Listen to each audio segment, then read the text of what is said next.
ప్రపంచవ్యాప్తంగా 59 కోట్ల మంది, మన దేశంలో 9 కోట్ల మంది మధుమేహంతో బాధపడుతున్నారని ప్రపంచ ఆరోగ్య సంస్థ వెల్లడించింది. ప్రతి 7గురిలో ఒకరు డయాబెటిస్ తో బాధపడుతున్నారు. భవిష్యత్తులో ప్రతి 7గురిలో 4 అయ్యే అంచనా. డయాబెటిస్ మీద పూర్తి అవగాహన అందించి డయాబెటిస్ నుంచి తెలుగు ప్రజలను కాపాడే ప్రయత్నం చేస్తోంది సుమన్ టీవీ. నార్మల్ గా డయాబెటిక్ పేషెంట్స్ మనకి వచ్చే common complaint generalised body pains. So మనకు అర్థం కావాల్సింది ఏంటి అంటే diabetics, uncontrolled sugar long term చాలా రోజుల తర్వాత ఏమవుతుందంటే బోన్స్ వీక్ అయిపోతాయి. ఎందుకు అంటే బోన్ మెటబాలిజం అనేది డయాబెటిక్స్ లో ఇంపేర్ అవుతుంది. అంటే బోన్ టర్న్ ఓవర్ కానీ బోన్ బ్లాస్టిక్ అంటే బోన్ ప్రొడక్షన్ యాక్టివిటీ అనేది మనకి డయాబెటిక్స్ లో సిగ్నిఫికెంట్ గా అది ఇంపేర్ అవుతుంది. దానివల్ల క్వాలిటీ ఆఫ్ బోన్ తగ్గుతుంది. సో బోన్స్ సాఫ్ట్ అయిపోతాయి. Softer bones lead to multiple joint pains. So generalised body pains తోటి మనకి వస్తూ ఉంటారు. తర్వాత సాధారణంగా మనకి చూసినట్టయితే డయాబెటిక్స్ లో there is something called yes peripheral neuropathy. ఈ పెరిఫెరల్ న్యూరోపతి వల్ల ఏమవుతుందంటే ఎస్పెషల్లీ ఫుట్ జాయింట్స్, పాదంలో ఉన్న జాయింట్స్ డ్యామేజ్ అవి చార్కోట్ జాయింట్స్ అని ఉంటాం. అంటే అక్కడ జాయింట్ అంతా ఏసెన్సేట్ అవుతుంది. వాళ్ళకి సెన్సేషన్ లేకపోవడంతో పేషెంట్స్ అనే వాళ్ళు జాయింట్ ని అబ్యూస్ చేస్తారు. అంటే అబ్యూస్ అంటే ఎండలో నడిచినా వాళ్ళకి స్పర్శ లేకపోవడం వల్ల ఆ కాలడం అనేది తెలియదు. తర్వాత ఏమన్నా చిన్న రాళ్లు కుచ్చుకున్నా కూడా వాళ్ళకి న్యూరోపతి వల్ల స్పర్శ లేకపోవడం వల్ల వాళ్ళు ప్రొటెక్టివ్ గా ఉండరు. దాంతో ఏంటంటే అల్సర్స్ ఫామ్ అయ్యే ఛాన్స్ ఉంటుంది.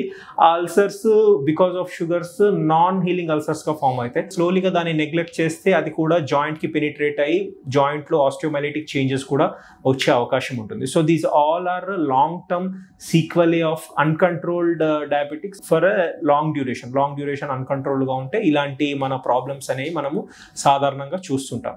సో జనరల్ గా ఏంటి అంటే షుగర్ అనేది మనం ఎప్పటికప్పుడు కంట్రోల్లో ఉంచుకోవాలి.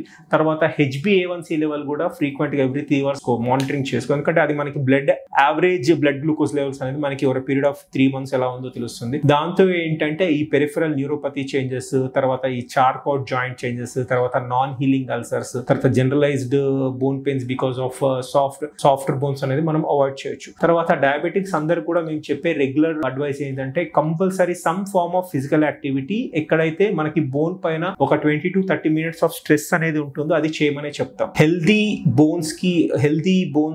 జాయింట్స్ కి compulsory there must be some physical activity. ఎప్పుడు కూడా మనకి బోన్ పైన సమ్ ఫార్మ్ ఆఫ్ స్ట్రెయిన్ అనేది ఉంటుంది. బోన్ మెటబాలిజం అనేది ప్రాపర్ గా అవుతుంది. బోన్ అనేది స్ట్రెంగ్త్ అనేది మెయింటైన్ చేయగలుగుతుంది. ఎప్పుడైతే యాక్టివిటీ లేదో there is something called as disuse osteopenia ఏదైతే సెటిన్ అవుతుందో, అంటే వాడకలో లేదు కాబట్టి బొక్క కరిగిపోతుంది. సో దాంతో ఏంటంటే బొక్క మెత్తగా అవుతుంది. మనం నిల్చున్నప్పుడల్లా నడిచినప్పుడల్లా బరువు అంతా పాదాల మీద పడుతుంది కాబట్టి మెత్తటి బోన్స్ పైన బరువు పడడం తోటి మనకి నొప్పులు అనేవి పెరుగుతాయి. తర్వాత ఆర్థరైటిస్ అనేది యాక్సలరేట్ అవుతుంది. ప్రాపర్ ఎక్సర్సైజెస్, తర్వాత కాల్షియం, వైటమిన్ డి సప్లిమెంట్స్ కూడా ఎప్పటికప్పుడు తీసుకోవాలి.